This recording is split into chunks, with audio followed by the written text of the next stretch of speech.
Hello, and welcome to another episode of BitThink with me, Christina. So tonight I want to talk a little bit about why I got into Bitcoin in the first place and revisit some of the journey over the last 7, 8, 9 months and reflect a little bit on what I see for myself personally as some important evolutionary steps.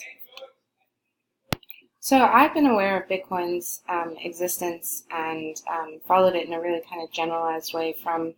kind of late 2011. At some point early, I guess in 2012, I quickly looked into it in terms of mining. But having been a person who moved straight from DOS to Apple and still being really a neophyte in the Windows world, it really pretty quickly became clear that that was not going to happen. And as my friend Daniel says, my actual involvement in the context of placing a bet, whether it's in the hundreds of dollars or thousands of dollars, is irrelevant. But I actually placed a bet into the Bitcoin universe at some point in the middle of last year. And the interesting thing when I reflect now on where I am relative to, say, the general educated populace or anybody who I meet on the street or in the shop who I talk to, the thing that strikes me is that although my journey has been full-on vertical in terms of learning tech and economic models and all kinds of stuff that has to do with learning new systems of executing what are relatively mundane tasks, but you really actually have to make an effort to learn how to get Bitcoin, move Bitcoin, acquire altcoins, deal with exchanges, deal with ledgers, hard wallets. It's definitively a learning curve on that front, as well as just purely intellectual. The thing that strikes me, though, is that I, like many, if not most of the people who are, say, in the Twitter cryptosphere or in the YouTube cryptosphere, many of us came to Bitcoin with an already pretty well-developed understanding about the basic problems that Bitcoin can potentially solve and that a lot of the crypto entities can solve, which is a way of saying that awareness and comprehension of structures of power, the implications of the 2009 financial crisis, the consequent implications of the socioeconomic political experience in the West since, I use big words, but you don't have to use big words to be able to grasp the banksters and power structures and how difficult it is to speak truth to power and so on. So I think the thing that's really been hammering home to me recently is in my evangelical or hyper teaching mode persona, the thing that I've discovered is just how much ground there is to cover in terms of enticing regular, smart, educated people into the Bitcoin universe. So I'm actually broadcasting this evening from Venice Beach, California, which is one of my favorite places. My sister lives out in Santa Monica. I've been coming out here over the last 12 years. My mom passed away here 3 years ago, and this is the first time that I've come back. And I will say that for me personally, Bitcoin has been, amongst other things, a remarkable vehicle for healing and connection on a personal basis. It's provided a space in which my sister and I have really been able to find each other again after a really very, very difficult period of years. And I've also been able to connect with some people in the crypto YouTube space who have become friends and I hope become even better friends. And so I just wanted to give a heads up, a nod out, let's say. I wanted to talk about the fact that beyond any of the intellectual things or the just straightforward monster money-making things or any of the things that are concrete about Bitcoin and cryptosphere, I think it is fair to say that the hope and enthusiasm and sense of future possibility without many, if not most, of the things that people who come into space in the first place are really aware of, that are dark, that are cynical, that are real, that are ugly. I think I want to talk really clearly about how important that general emotional happiness vibe is to the success of this entire project. So I started this YouTube channel a little bit for the same reasons that I found myself running as an independent MP candidate at 2 weeks' notice in our election last summer. And it was to provide some kind of structure, outlet, way of talking and babbling and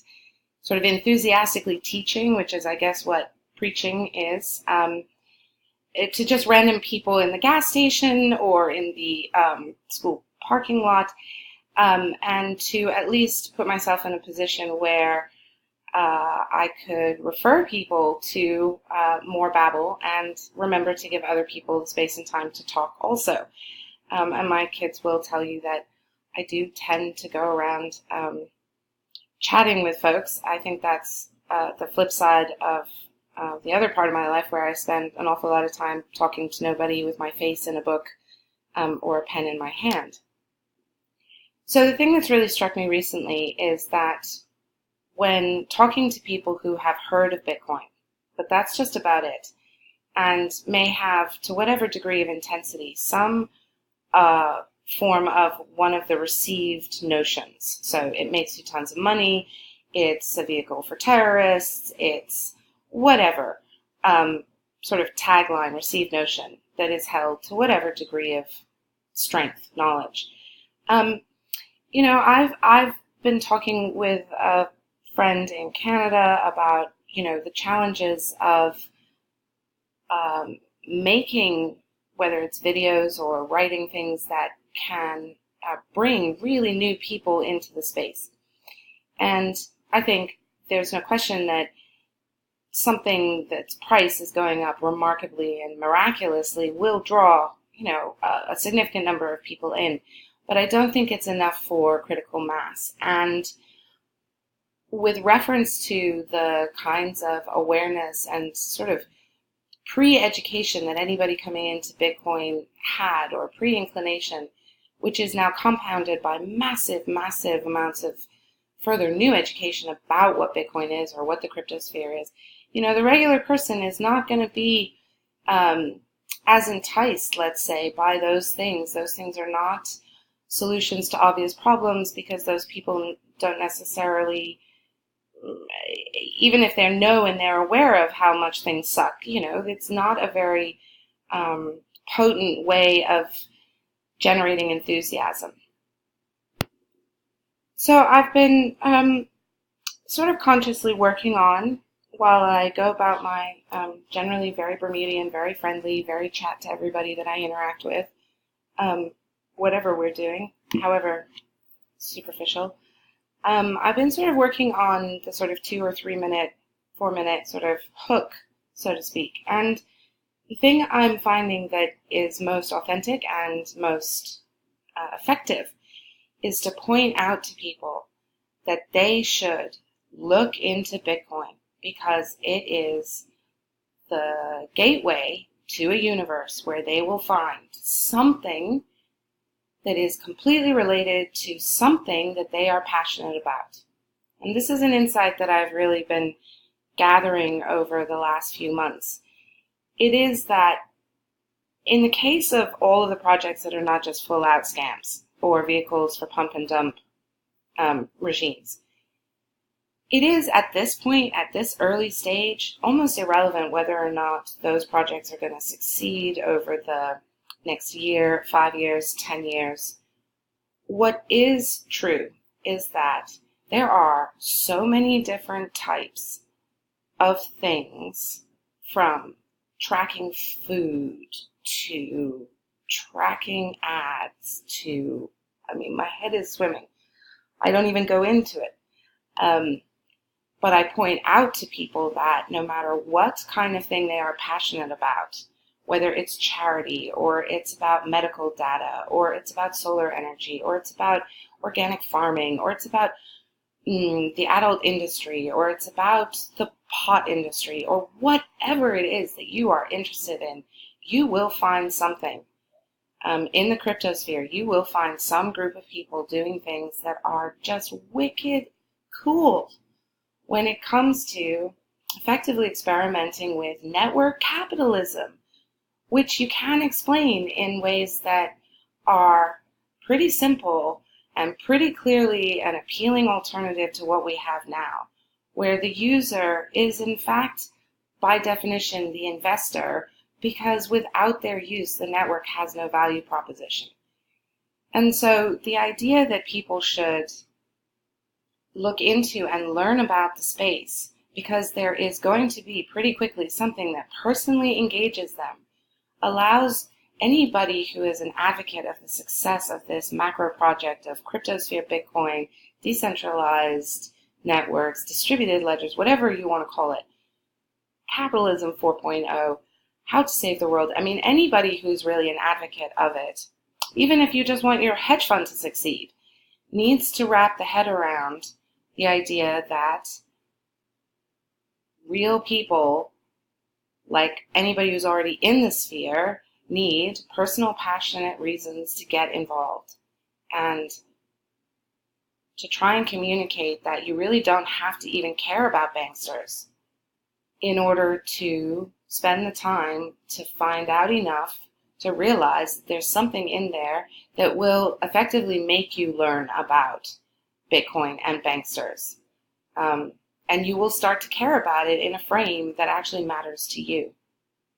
And to me, that's the really remarkable, potent part of the Bitcoin civilization that's emerging all over the world, because this phenomenon will replicate, is replicating in cultures and languages all over the globe. And so what we may find is a kind of core consensus that is about the enthusiasm for the project overall to succeed, rather than per se a set of really core inner myths around the creation of the entity in the first place. Now, those things are something I'm going to talk about in the next video, which is